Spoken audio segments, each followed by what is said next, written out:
I'd like to thank the grace of heaven, the virtues of the masters, the compassion and mercy of grand predecessors, senior transmitters, temple masters, lecturers, and everybody else who give me this opportunity to talk about today's topic, which is chapter 21 of the Tao Te Ching. All right. So this is not as long a chapter as the previous chapter 20. Okay.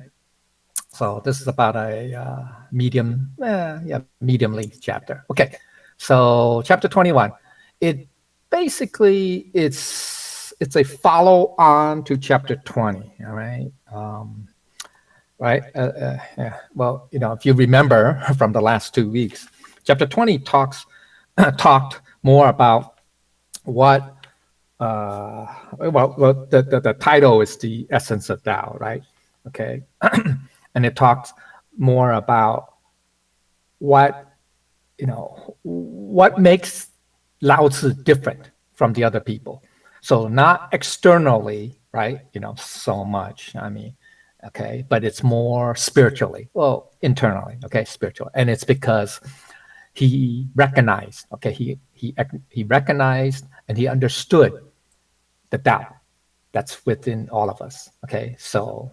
So another way of saying is that he's a sage, right? Whereas most people who don't recognize or realize that they have the Buddha nature essence, which is part of the Tao, then they're not in line. Well, I would say in line. They're just ordinary humans. So that was chapter 20, right? He talked about, right? How the crowds were excited, right? Enjoying a great feast, climbing up the spring terrace to see the spring site, and that he alone was quiet and uninvolved, etc., and a whole bunch of that. Like everybody seems to have more, and he seems to have less, right? Ordinary people are smart, not cunning, but he was muddled. Muddled. They say it could be foolish or confused. And all that, right? Okay, so that was highlighting what his difference was, okay, internally. Okay, so this one is a follow-on, but it's on a grander scale. It's on the whole cosmos. So he's talking. It's called from or through the Tao, or to conform with Tao, 从 Tao. Okay, so their classic structure of the Tao Te Ching. You should know this by now. After, we're more than a quarter way through right here. Okay, of the entire book. So it's 3 sections. Okay, the first 4 phrases sets up, sort of introduces the chapter, sets up the chapter. It's like his, thesis. Okay, his thesis. Okay, and then the middle section, which is composed of 6 phrases, is you can say the main content or the analysis. Wait, 1, 2, 3, 4, 5, 6, 7, 8 phrases. Okay. And then the last section is the last 5 phrases is the conclusion. Okay. All right. So that's the overview. Okay. Now let's go to the actual outline. Okay, here it is. All right.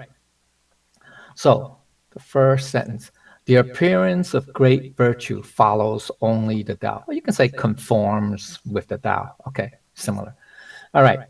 First word, Kong. That's very. Generally it's a surname for Confucius. Okay, that's a common surname, believe it or not. But in this case, Lao Tzu was not talking about Confucius. Even though they're contemporaries, right? Confucius, I think at this point is already pretty well established in Eastern China. Remember when Lao Tzu was writing this, he was, in the West. What we say Western part of China, or Western part of China then, okay, which is, pretty much near north central China today. Okay. So Kong means very much, great, quite a bit. Okay, just means that. All right, we know what this is, virtue. Okay, let's skip this. Okay, fourth word, Rong, means appearance. It can mean appearance. Okay, so that's the noun. Okay, it could be a verb too, to allow. Okay, to tolerate. Okay, way is only, alone, because, however, all that's like a preposition. Could be an adverb, a preposition. It's a preposition. Okay, let's go to, okay, 从 means from. Okay, that's no big deal. Okay, so let's go to the basic meaning. The basic meaning basically, essentially says, the appearance of those who possess great virtues. Appearance means they come out, right? I mean, they're, you can see them, okay? All right, that's what this means, okay? So that's what this means. The appearance of those who possess great virtues, because that's the first 4 words meaning. Okay, so another understanding is that our minds also must be broad and vast. Okay, so it's not the externals, which is true. There's appearance of people, of those who possess great virtue, but also he's talking about everybody. Our minds internally must be broad and vast, okay, or broad-minded. Okay, so the deeper meaning is of this first 4 words is to be able to accept everything, all matters and things, must be able to tolerate. For having tolerance is greatness. Okay, so that's what he's saying. So if we have tolerance, then it's called great virtue. Okay, so the first phrase, the deeper understanding, is being able to accommodate and tolerate everything and all phenomena of this world. So that's very much similar to what the Tao, right? The Tao, accommodates and tolerates everything, right? Good and bad, right? Right? Okay. All right. So it can tolerate, it can accommodate. Okay. Then now comes this, okay, higher. It just means that all that we manifest from our conscience is virtue. All that can be manifested from the Buddha nature. Okay, that's what this virtue is, very great, and it's called great virtue. Okay, so he's looking at, like I said, from the Tao perspective. In this case, from our individual, which is the Buddha nature perspective. Okay, and so our conscience is like the I don't. It's not the it's not a manifestation. It's like the. It's like the foundation, maybe that's a fair term, okay, for our Buddha nature, okay? All right, okay. Because that's why I say it's a foundation, because all virtue flow from it, okay? All right. All right, so then now let's go to the second half of the line, which is right here, follows only the Tao, okay? So it just means whenever those who possess great virtues appear in the world, they follow only Tao, or they conform with the Tao, okay? Or they're from the Tao, okay, you can say, all right? So another understanding, that's basic, okay, understand. The perspectives, thinking, behaviors, and actions of those who possess great virtues are in accordance with the Tao, okay? Conform with the Tao, follow.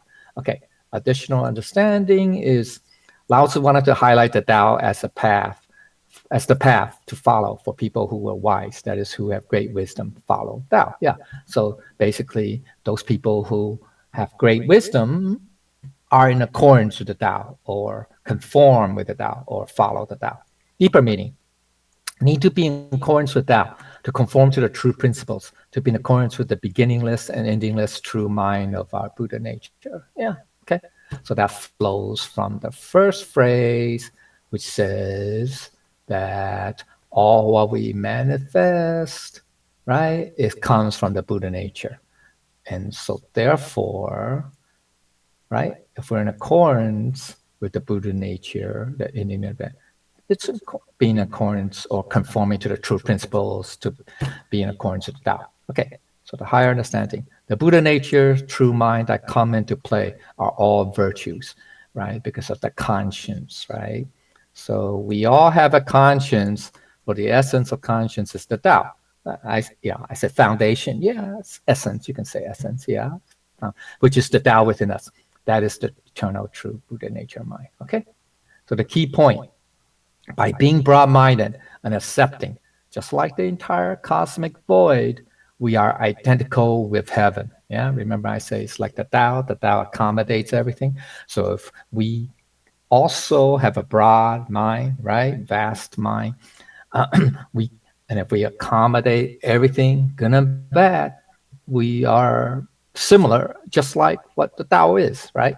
So it's very great virtue is being able to accept and accommodate. After acceptance, then it'll be harmonious. There'll be harmony. Where being harmonious is to have already entered the Tao, which is already the everlasting changelessness. Okay. Yeah, section 3 of chapter 16, Return to One's Nature. It talked about that. Also, a little bit more specific, talking about harmony and acceptance. Well, yeah, it's not acceptance. It's chapter 55 in the future. In the future, they'll use a similar theme. Okay. All right. So that's the first line. All right. Okay. Okay, so the second line, this is still in the intro, all right? The Tao as a thing seems, so he's talking about, so what is this Tao, right? Because first sense he introduced, well, everything, well, not everything, but, if we are broad-minded, the great virtue, etc., is the Tao, or it comes from the Tao, or conforms to Tao. So then he's answering, well, then what is this Tao? Okay. Let's go. Okay, these two words you're going to see again later in this chapter 3 more times, I believe. Yeah, 3 or more, 4. Yeah, 3 more times, mainly in the section 2 or in section 2. So it's very similar, okay? Huang and Hu. It literally means, the first word means confused, dim, faint, vague, indistinct. Okay, Hu means also blurry, indistinct, and clear. Okay, so they're similar. Okay, similar. So that's why when you translate, it's you could say seem unclear, seem indistinct. It's similar. Okay, they're almost interchangeable. All right. So the basic meaning of this line is that this mysterious thing called the Tao, it's not easy to grasp because it's not tangible. Okay, it's not physical. Okay. So another meaning here, the Tao is not a physical object that one can see and touch. All right, so sections 1 and 2 of chapter 14, the Tao axiom. We talked about that. Okay? All right. So the further understanding is as something that is formless, it is indistinct and clear, not well defined. Okay, that's the Tao. Now we're talking about the Tao now, right? Another understanding is we can understand some of it or describe some of it, just not all of it. Lao Tzu was describing the contents or the substance of the Tao, within the Tao, the substance, okay? And it's not easy, right? It's because this isn't tangible, right? It's the true form of the formless, which, okay, well, I'll talk about a little bit later. But deeper understanding, this Tao, although it is formless, but could create all the mountains, rivers, and lands, could create all things. Okay, basically, even though this Tao, it's kind of mysterious because it's intangible and formless, shapeless, but yet it creates everything. It's like from nothing or something that we can't, grasp or describe completely, yet it creates everything. Okay, so the implication is that everything is created by the Tao, okay, even though it's indistinct and clear, okay? So the key point, so before the Tao created anything or everything, the state of Tao as a thing seems to be indistinct and clear, right? So, right, you can say, yeah, it's empty, it's empty. It's the void, right? So like in the Bible, Genesis, right? Chapter 1, verse 1, right? In the beginning, there was the Word, right? The Word was God, etc. But then after that, I think second paragraph, it was like there was no distinction, right? Then God said, let there be light. and then let there be, darkness. So then you have the distinction. Oh, something's bright, something is dark, right? Okay, so that's like the Tao. Before anything was created, it's like everything's mixed. Okay, not easily described. Okay, all right. Now we come to the analysis section, section 2, right?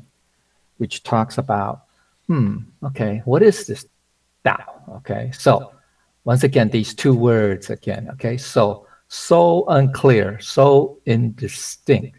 Within it, there is an image, even though we can't describe it. But this, what's this image? Okay, we'll talk about that. Let's see. Okay, so 其中. Okay, so this literally means that. Okay, within it, in the midst, within that.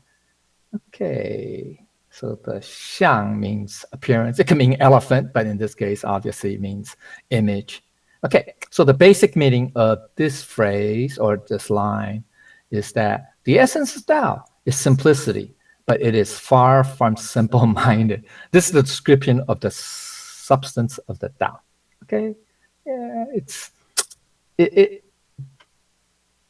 the essence is very simple, okay, because it's the one, okay, but it's not really simple.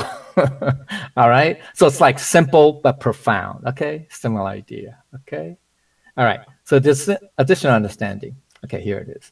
Within the indistinct vagueness of Tao, we can perceive some sort of image. Okay, now, okay, some sort of pattern. Okay, so imprinted in reality.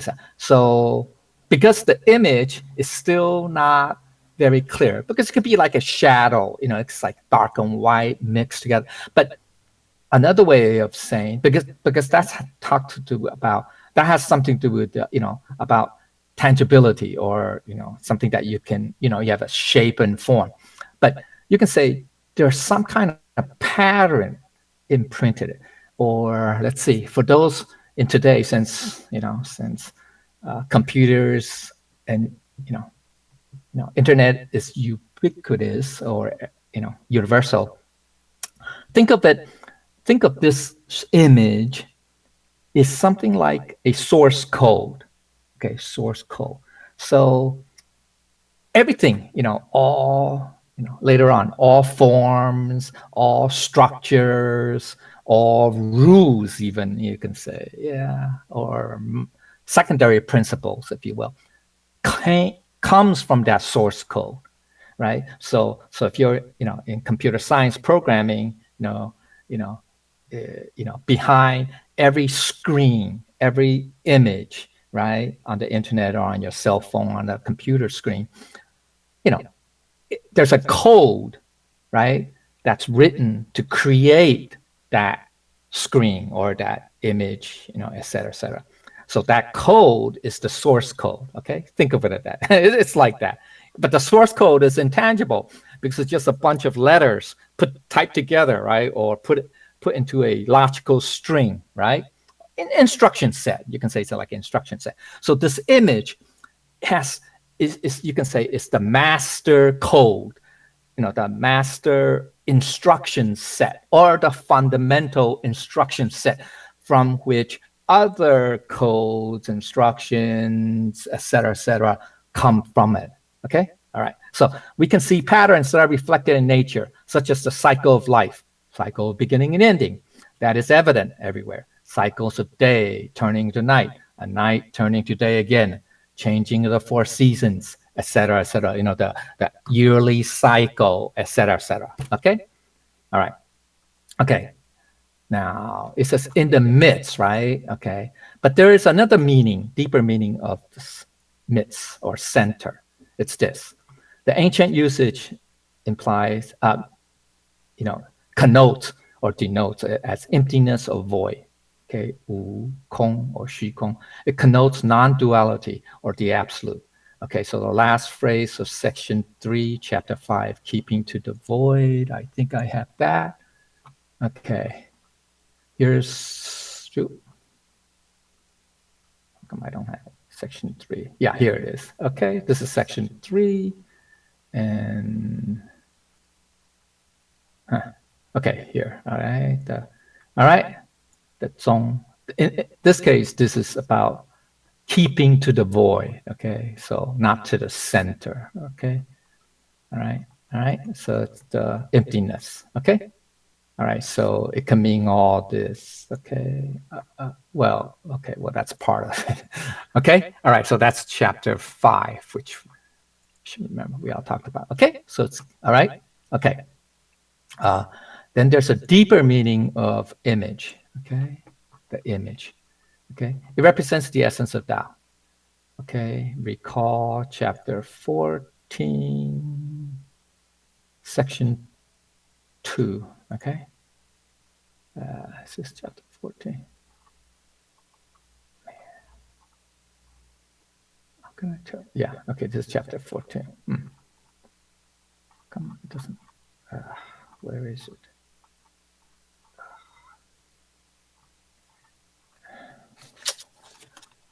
I had it set up. Now I can't find it. Okay, here it is. All right. Okay, so it says the image of the imageless. Okay, so what is the image of the imageless? Okay, so you notice in this is chapter 14, they already use these two words, Hu Huang. Okay, all right. All right. Okay, in this case, used together, it means, puzzling or trance-like state. Okay, but the key is what I'm trying to get is that word xiang, image. All right. So, which is the essence down. That is the image of the imageless. Imageless, just like the true form of the formless, right? Okay. 实相无相, right? Okay. All right. The true form of the formless. Okay. So this is you can say, image of the imageless. Okay. All right. Okay. So then there's a deeper meaning of then within it. Okay. All right. So what's that? Within it. All right. Okay.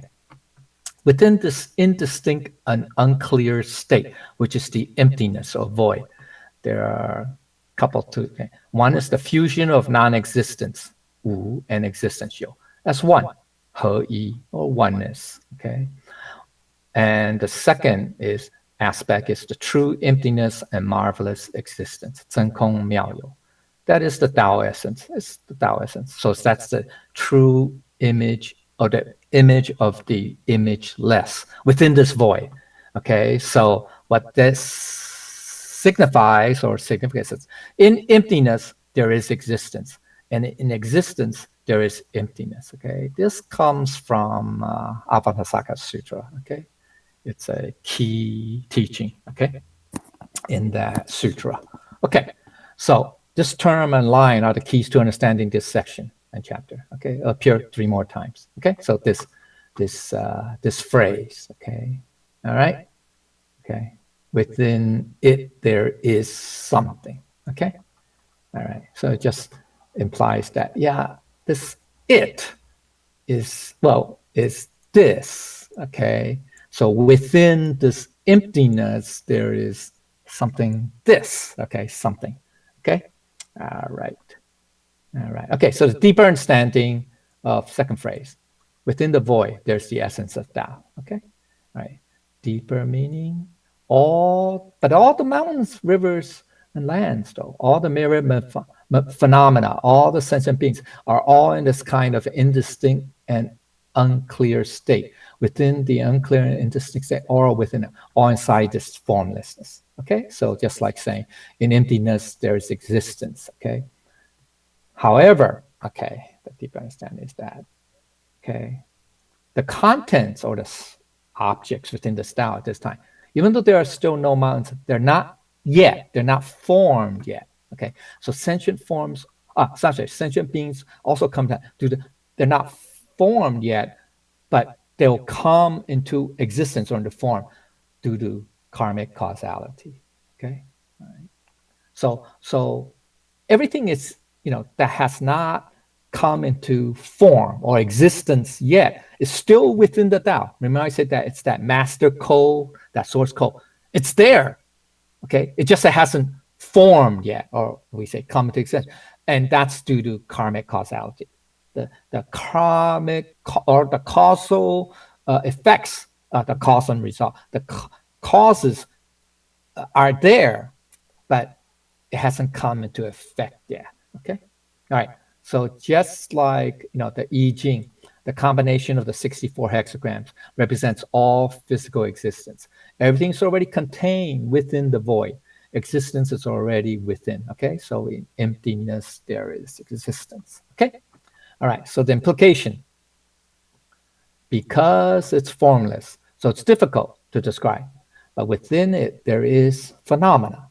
Okay. As it reaches the zenith of the state of void, it will transform into phenomenal existence.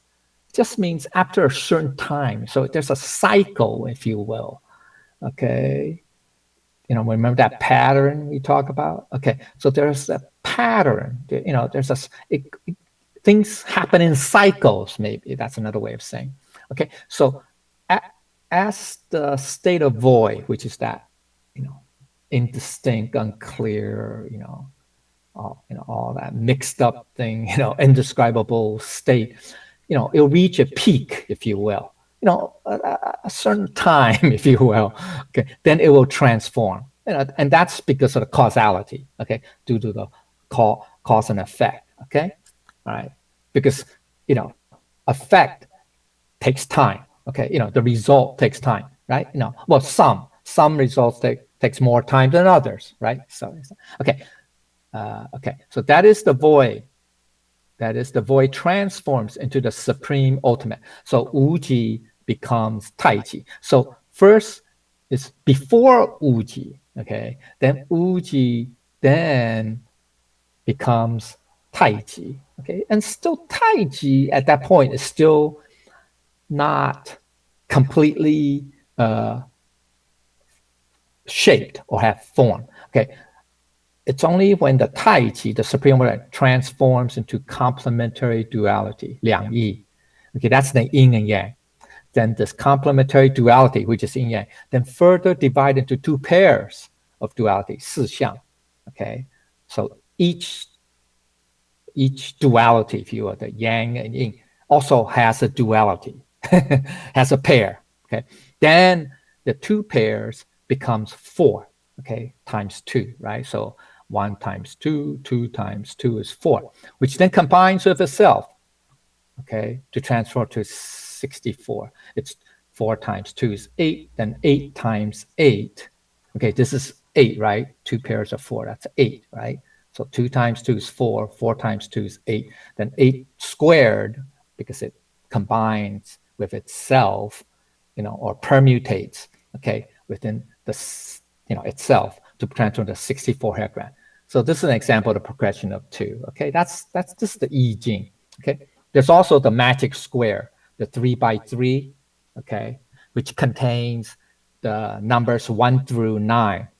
Okay, and it sums up to the same number. I think it's 15.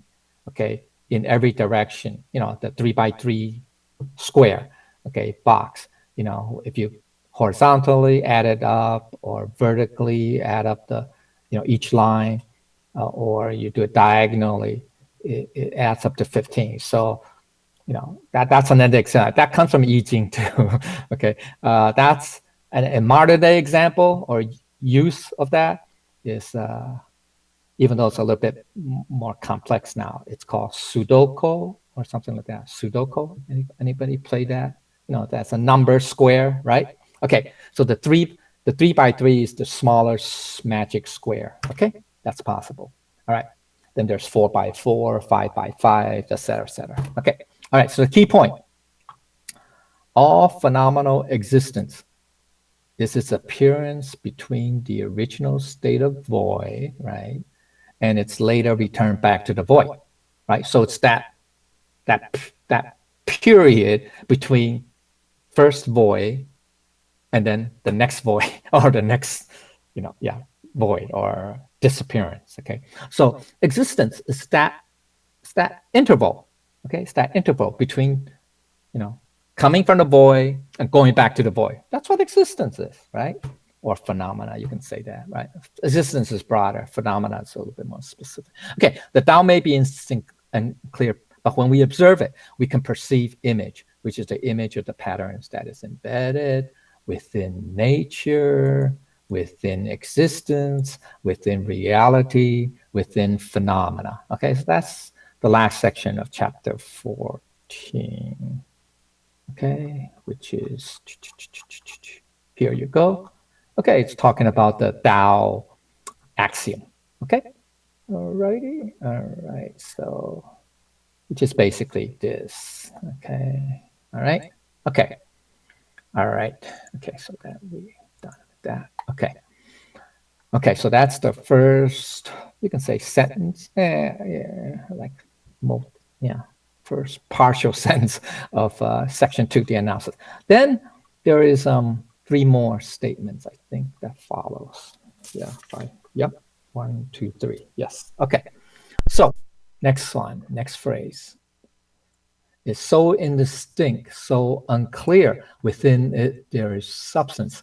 Yeah. So notice how I use these 2 words, right? Huang and Hu. And he used Hu and Huang. So it's like I said, individually they overlap. They sound familiar. He just wants to emphasize. Lao Tzu wanted to emphasize that it's really not that clear. It's not that easily discernible. Okay, all right. That's the emphasis. Okay, so basic meaning within. We think that the indistinct vagueness of Tao, we can perceive a couple things, okay? In the material sense, everything comes from nothing. The void of Tao is the source of all, right? From emptiness, in emptiness, there is existence, or existence all come from emptiness, nothing. Then, okay, that's material. Then living things, okay? In that we know organic life somehow emerge from a completely inorganic setting. We don't completely understand how it works. We just know it's the Tao. So this is the Genesis hypothesis, right? Okay. In Genesis, right? God, just say, let there be animals. And then the animals come into existence. Or plants, right? Plants, animals. All right. Okay. Okay, from a totally inorganic world, right? Okay. All right, so another understanding. Within this the indistinct and unclear state, there is form, then substance. All phenomena is still within the void. They have not yet taken shape. So this substance does not mean that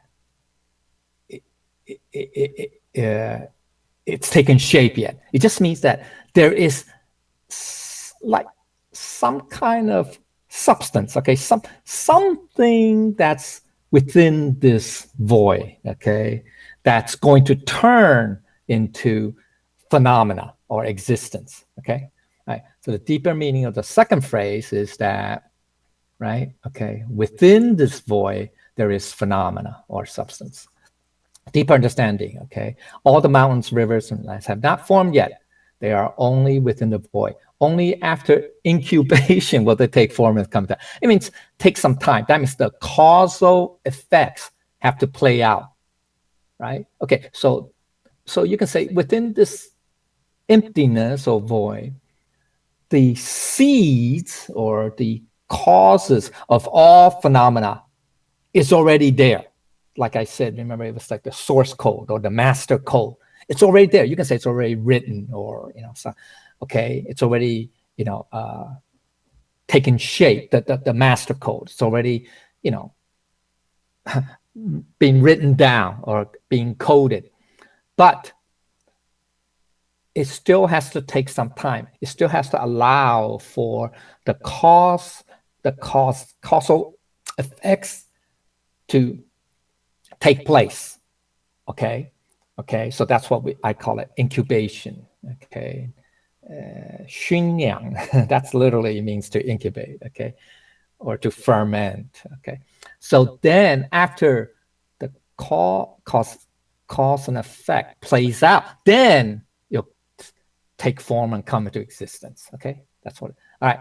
So higher understanding. It's like, what is a plant state before it sprouts, right? So the original state is a seed, it's the state of seed or seedling. So in that seed, right, within that seed, there's the code or instruction set for it to say, hey, if the conditions are ripe or are appropriate or good, then it'll grow into a tree or some plant or something, right? So we can say, looking at from the after effects point of view, which is, oh, I see a plant, right? I see a tree, a plant, whatever. But what is its original state? It all came from a seed. Yeah. Okay. All right. So then this goes into a little. This is a little bit more complicated term or teaching, not teaching, concept. It's our Tathata Garbha matrix storehouse. It's just like the sea. It is the storehouse of all the mountains, rivers, and lands, the storehouse. Okay, so we also have a Tathata Garbha matrix within each of us, because think about it. We have the Tao, right? We have the Tao within us. That is the Buddha nature. So the Tathata Garbha matrix, some people translate it, some Buddhist texts translate as the embryo, okay? The embryo or the seed for Buddhahood. Yeah, which it is, okay? Which it is. So all humans have that, or sentient beings, really, okay? So it's like a seed, okay? And it stores all the potential. So with respect to sentient beings, it's the potential to become a Buddha, okay? So the seed of Buddhahood is already within everybody, okay? All right, okay. So that's the Tathata Garbha matrix. Yeah, there's a sutra called the Tathata Garbha something sutra, okay? So anyway, and it goes into a lot of detail. It's a lot of theory and okay? All right, it's just another way of trying to describe, once again, this Tao, okay, like Lao Tzu was trying to describe, okay, or the void, okay. So Lao Tzu was depicting the state before forms have taken shape. There is substance within emptiness of the Tao. The Tao is the void, but not just any void of nothingness, which is 空虚, or vacuum, 完空. Rather, it's a void filled with infinite potentialities, waiting for a manifestation, that is, awaiting for the causal effects to take shape, okay, or play out, okay. That is why within the Tao, we can perceive substance in terms of material things that populate this world, where the ultimate source of everything is the Tao, okay. So that's the second line of the second section. Okay, third line of the second section. So deep, so profound, within it there is essence. Okay, so it seems like a repetition, but it's not. Okay, it's taking it to a different level, different. It's more specific. The first two is more general. Okay, it's more broad. You can say the scope is broad. This is a little bit more narrower. Okay, so these two, okay, some texts, I don't know, some texts use this word, other texts use it, but they both pronounce the same, yao. Okay, I think it's pronounced yao. Yeah, yao. Okay, so the meaning of it is this. Okay, oops. Okay, it just means dark. Okay, something that's deep, distant, out of sight, mysterious. The second yao is pretty similar. It's abstruse, deep, profound, dark, dim. Okay, all that. So it's roughly the same. Okay, this word, it's important to know. Okay, it also means something similar. It's it's profound too. Okay, it means in this context, dark. Okay, so they're all similar, these three words. Okay, all right. Now the last word is this, represents essence, or you can say energy, spirit, depends on the context. But in this sense, this is broader. Energy is more specific, right? Our 精神, okay, for example, spirit, vitality. Remember in chapter, I think it was chapter 10, right? We talked about the what's that? The what call that?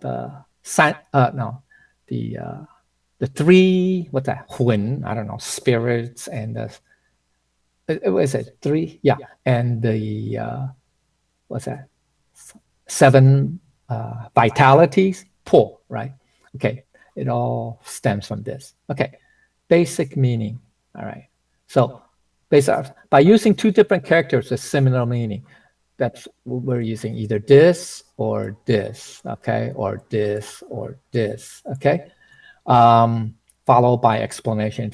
This is the most that Lao Tzu has emphasized on anything in the entire 81 chapter. So it's a pretty important phrase, okay? So he's just like emphasizing, okay, hey, take special note, okay? Within it, there is an essence, okay? Even though it's kind of obscure, deep, profound, mysterious, etc. Okay, further understanding. In addition to image, right, the patterns embedded in nature, and substance, that's the first two lines above, that ultimate confidant, we can feel there's an essence within the Tao. Okay, there's an essence, right?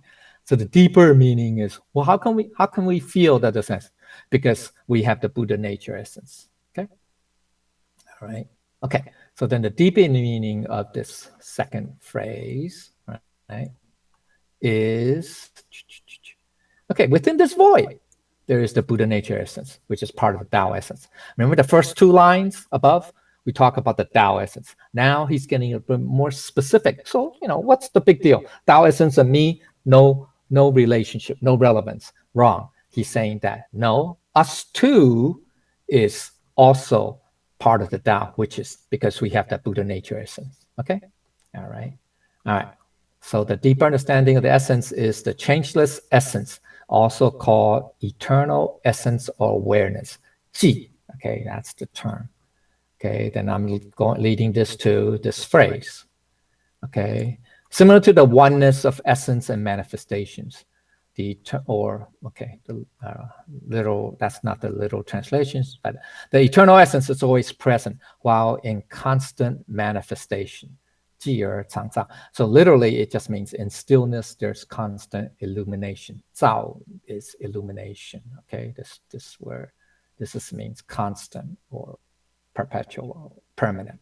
And manifestations always in the core with the eternal changeless essence.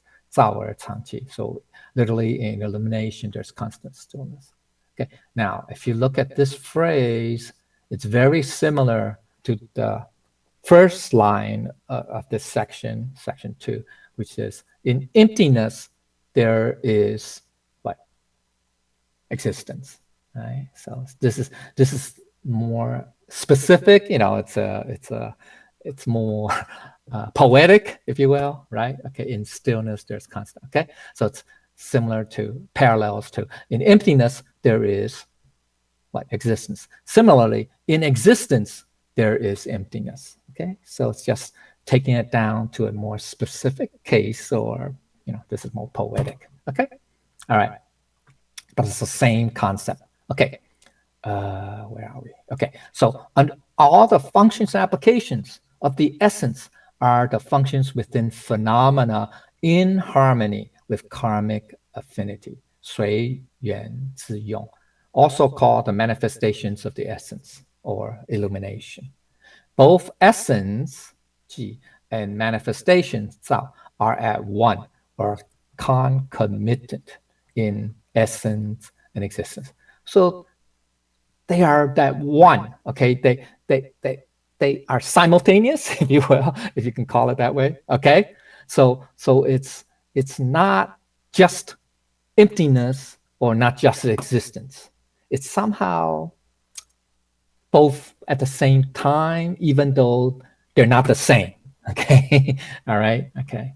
So the implication, all phenomena is the result of the one source. All functions and applications are at one with the essence of the Buddha nature. So our cultivation today is to return to the source from everything, from all things, which is to return to our original, eternal, permanent, changeless Buddha nature. Okay, that's what it is. Okay, now comes the last line of the section 2. Okay, this is the main body. Its essence is supremely real. Within it, there is faith. Okay, so okay, this word is important. It's called faith, right? Belief, confidence. It can be a verb also. This is noun right now.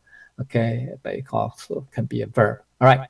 So basic meaning of this line is whatever we may think or perceive about the Tao, there's one constant, something that's always there, you can say. It always exists, always there. There is a there. Okay, another meaning. Why? We see no compelling reason for there to be something rather than nothing.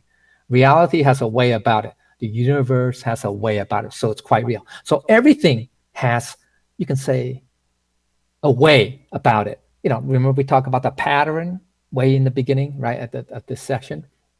So there's something hidden underneath it, underlying it. Remember, something that's underlying. Okay, all right. So it's not just.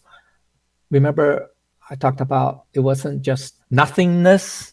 Okay, 虚空. Okay, that's very important. Or vacuum, which is 完空. It's not that. Okay, because if that's the case, then everything is random, just haphazard. There's nothing underlying it. Okay, all right. All right, so further understanding. Okay, within the Tao, this is what we believe as follows. We believe in the reality of the Tao through our observations and reasoning. We see the way the world is, make it observation, we reason it can be that way the Tao exists. Just like, okay, so this is using the, you can say, philosophical reasoning approach. Okay, another is we have faith that the Tao will take us to our destiny. We trust the Tao, right? Yeah, okay, yeah, because there's that essence. We all have the essence. All right, so we should believe in that. Okay, we should have faith in that, which is faith also in the Tao, that it will lead us, guide us, right, to the destination, the direction that we're headed. All right. So additional understanding. Constantly, without the three minds and four marks, there will be no six paths of trying to. Then the supremely real can manifest experience. Right. So this too is more basic or superficial or more based on form, right, or observations. Whereas this one is a higher level. Okay, it's not even having the three minds and the four marks. Okay, the three minds. What are the three minds? Right, the mind of the past, present, and future. The four marks. We have to reiterate again. It's the ego, in Chinese, in English, it's ego, personality, life, and what's the four?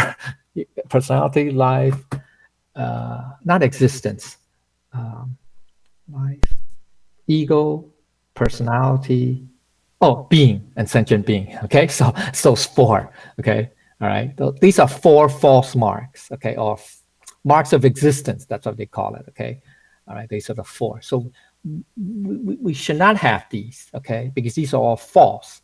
Okay, and if we have these qualities, okay, that's what you can say cause us to have attachment and desires. Okay, all right, and then once we have that, okay, then it'll lead us to what? Transmigration or reincarnation. Okay, because we become attached to that. So we have to get rid of this. This is the most basic. Once we get rid of this, these are the false, right? The false mind, the false marks. Okay, then the supremely real, which is that Buddha nature essence, will be revealed. Okay, so the deeper meaning of the Xing, it's this. So not to believe in the external things, which are these? You can say these are external. Okay, all right, because these are based on our five senses also. Okay, all right.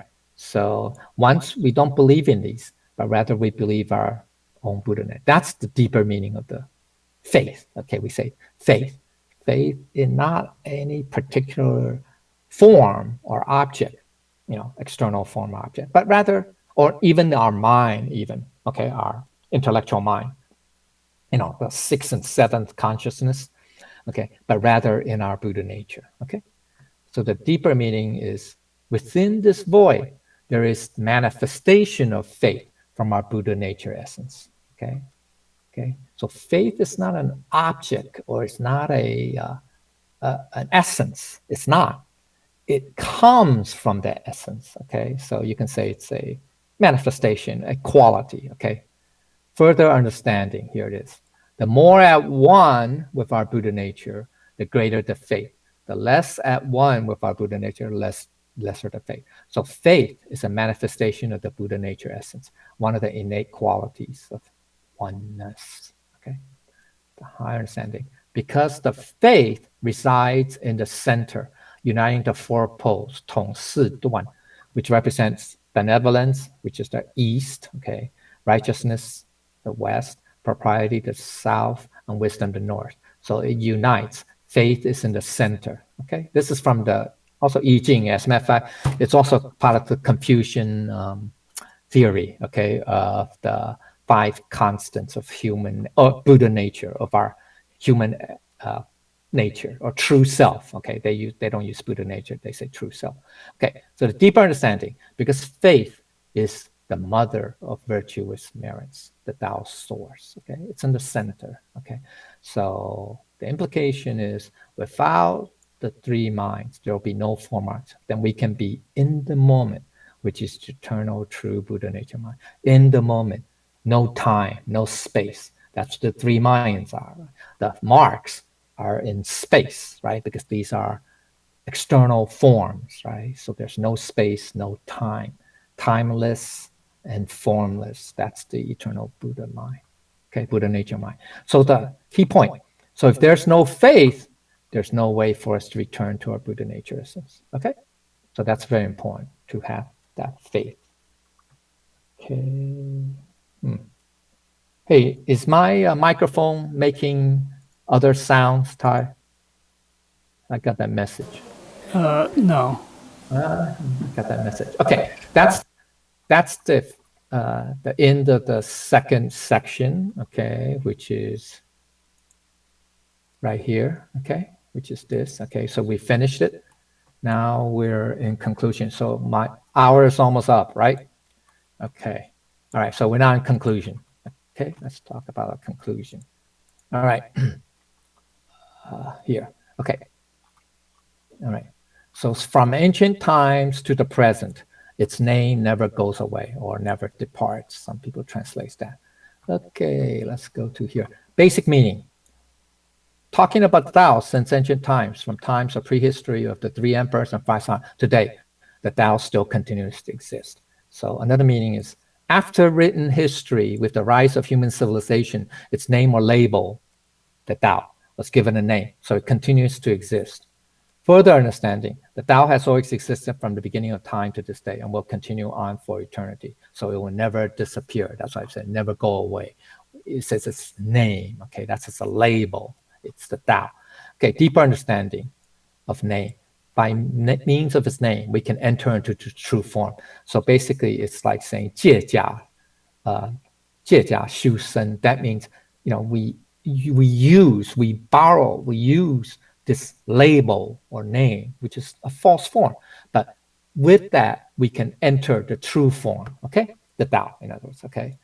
Okay, the Tao is always called the Tao. It's always the Tao. It's always called the path because it's always nameless. Okay, implication. We can make use of the name or label of Tao to enter its true form. So why this wisdom of Tao can endure so long? There must have its reason or cause or reason. So we need to be able to pursue that. Okay, all right. So this now to observe the source of all things. Okay, all right. Okay. All right. Okay. This word, okay, it's 乐. Okay, it just means to examine, to experience, to review. Okay, okay. This word "fu," okay, literally, it's usually a courtesy name or title, but that's the literally what it means. But it also means the beginning, the first, initial. So that's what it is, the source. Okay, so basic meaning. We can look around, see continuous universal creation, no matter which way we turn. And we see everything come and go, right? Come into existence and go. And come, yeah, continually, there's always something, right, that comes into being. Okay. So additional understanding. We cannot visually see the source of creation, but we know it must be present, not in any one particular, but it's everywhere. Okay. It's universal. So the deeper understanding of Zong, it could mean people, right? Zong means people, crowd, masses. But in this case, it means numerous, multitude, okay? The deeper meaning of Fu, which in this case, we say it's the beginning, okay? And it's the consummate goodness. Literally, it just means goodness and beauty, Sanmei, okay? So another understanding, we can observe all the numerous consummate goodness, okay? That's what this is, okay? This phrase. So the deeper meaning, this is this. All of the numerous consummate goodnesses, all the people's conducts are in accordance with the true principles. Further understanding, all the numerous consummate goodness all come from our Buddha nature.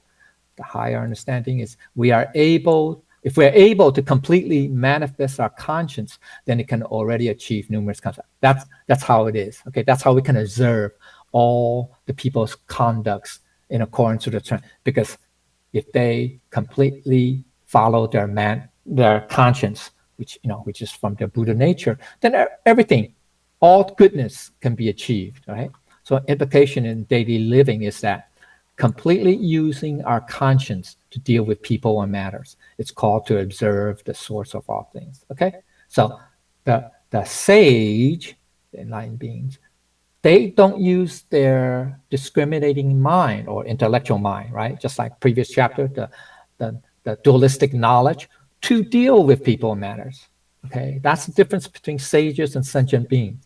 They use their conscience, or you can say their Buddha nature essence, or the mind of the Buddha nature, if you want, okay, to observe at the source of all things. Okay, so we use the Tao to observe and experience everything, which is all the consummate or complete goodness. Okay, last line. This is the most important, okay, of this chapter, which is, how do I know the nature of the source?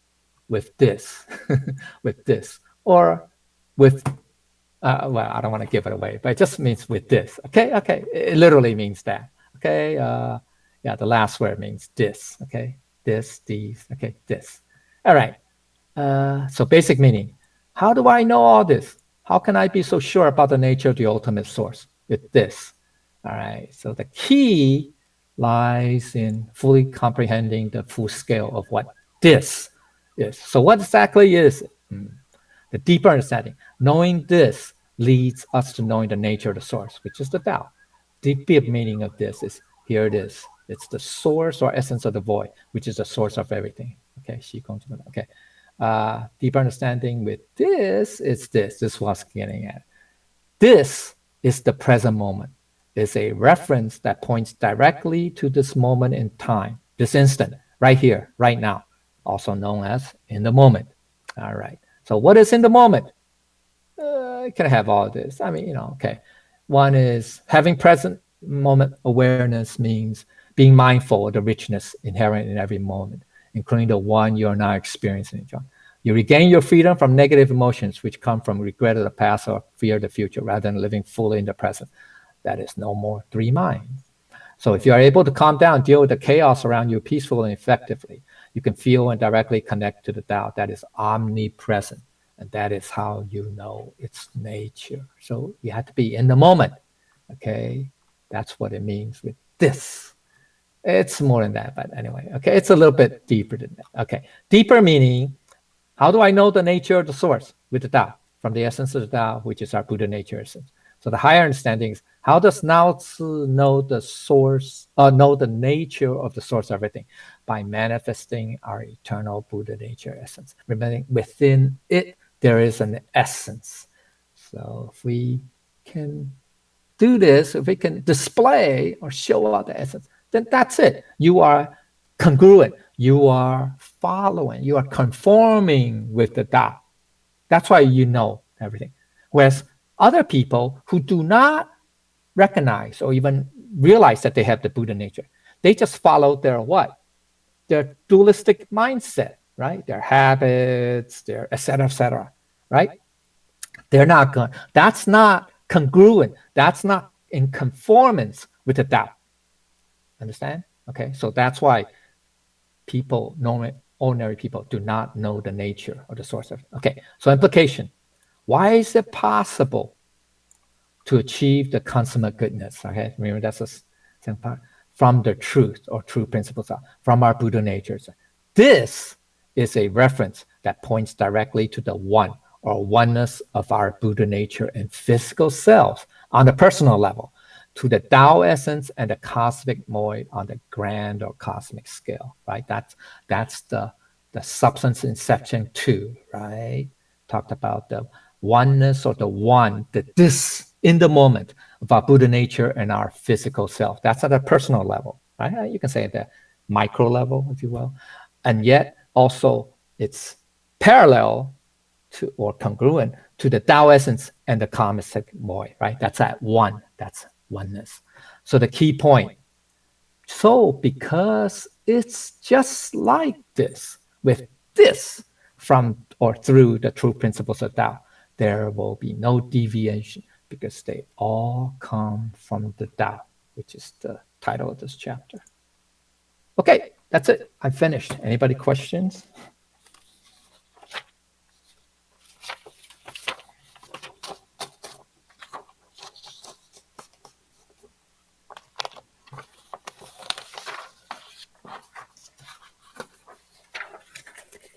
Do we still have time?